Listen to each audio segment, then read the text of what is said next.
कि चाहने वालों को नहीं मिलते चाहने वाले, चाहने वालों को नहीं मिलते चाहने वाले, मैंने हर गद्दार के साथ सनम देखा है।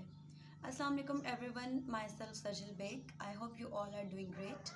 मैं उम्मीद करती हूँ आप सब बखैर आफियत होंगे।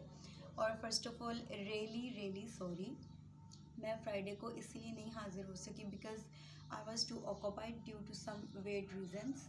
मैं बहुत मसरूफ़ थी क्योंकि मैं यूनिवर्सिटी थी और मेरा एक अफ्तार पार्टी थी, डेट्स वाई मैं नहीं कोई वीडियो अपलोड कर सकी।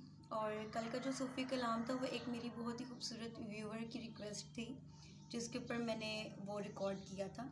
जो आज का टॉपिक है वो भी रिक्वेस्टेड, मोस्ट रिक्वेस्टेड है। सजल, आप बहुत सी पर्सनालिटीज़ रिकॉर्ड करती हो लेकिन आप कभी लविंग पर्सनालिटीज़ की तरफ नहीं आती हो, लाइक ही रांझा, ससी पन्नू और सोनी माहीवाल एट्सेट्रा एट्सेट्रा।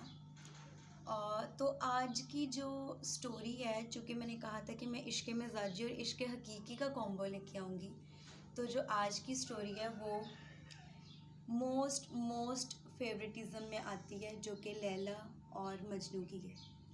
अच्छा, लैला और मजनू की आप लोगों ने स्टोरी सुनी होगी, मैं दोबारा बिल्कुल भी स्टोरी नहीं सुनाऊंगी, लेकिन उनकी स्टोरी से जो हमें एक स्पेसिफिक लेसन मिलता है, मेरे ख्याल से वो हमारी यूथ के लिए बहुत इम्पोर्टेंट है। हम ऐसी कहानियाँ शौक़ से तो बहुत सुनते हैं लेकिन हम इनसे कोई सबक नहीं लेते हैं, वो क्यों?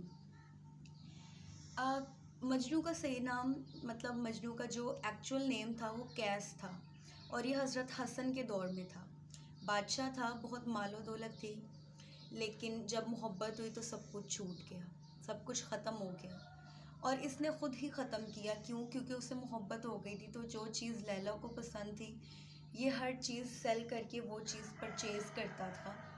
और मजनू को बहुत ज़्यादा समझाया गया कि आप बादशाह और आप पे सब कुछ सूट नहीं करता, आपके एक हुक्म पे लैला को यहाँ पे लाया जा सकता है।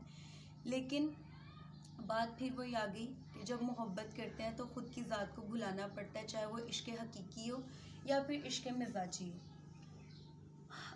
किसी ने पूछा था ना, किसी बहुत ही खूबसूरत और कीमती हस्ती से कि आप मोहिब बनेंगे या महबूब, तो उन्होंने बहुत ही खूबसूरत जवाब दिया था, मैं मोहिब बनूँगा, सॉरी मैं महबूब बनूँगा, मोहिब नहीं। उन्होंने पूछा क्यों? कहा गया मोहिब जो है ना उसे ख़ुद की ज़ात को मिटाना पड़ता है। हमें कुछ सहाबा का भी ज़िक्र ऐसे ही इस्लामिक हिस्ट्री में मिलता है जिन्होंने अपनी आराम व आसाइश को छोड़ के जब नबी का रास्ता इख्तियार किया था तो उन्हें किस कदर तकलीफ़, रुकावटों का शिकार होना पड़ा था। लैला को जब इल्म हुआ कि मजनू से बेतहाशा मोहब्बत कर बैठा है तो टेस्ट करने के लिए एक छुरी और एक प्लेट भेजी और कहा गया मजनू से जाके कहो कि अपने जिस्म का एक टुकड़ा मुझे काट कर भेजे। जो पार्सल, जो मैसेज उस वक्त लेके गए, उन्होंने कहा मजनू से, और मजनू ने कहा हाँ ठीक है वो तो मैं दे दूँ, लेकिन लैला से पूछो कि कौन सा हिस्सा चाहिए। जब लैला को वापस आके बताया गया तो लैला ने कहा अच्छा अभी भी उसे हिस्से याद हैं, अभी कच्चा है। यानी उसका मतलब था कि अभी भी उसको याद है कि कौन सा हिस्सा देना है, मतलब मैंने कह दिया और अमल हो गया। फिर बहुत समझाया गया मजनू को, दिल सादा को समझाया बहुत है, दिल सादा को समझाया बहुत है, क्या करे तुझ पे आया बहुत है।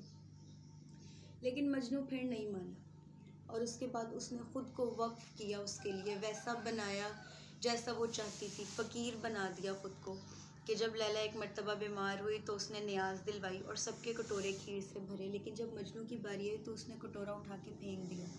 मजनू खुशी में झूमने लगा, सब ने कहा ये तुम्हारी बेइज्जती है, उसने कहा ये मेरी बेइज्जती नहीं है, उसने सब में मुझे मुमताज़ रखा है, ये मेरी बेइज्जती नहीं थी। मेरी यूथ से एक छोटा सा सवाल है कि जो आप लोग टाइम पास करते हैं ये कोई अच्छी चीज़ नहीं है।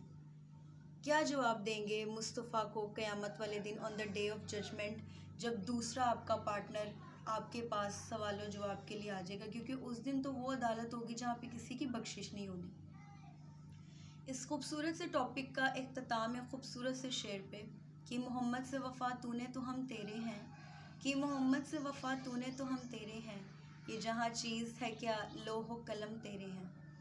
आप सबसे रिक्वेस्ट है, मुस्तफ़ा का दीन है, मुस्तफ़ा की उम्मती हैं, हज़रत अली शेर खुदा जैसे वफ़ादार, हज़रत अब्बास जैसे वफ़ादार, बीवी फ़ातिमा तो ज़ारा जैसे वफ़ादार बने।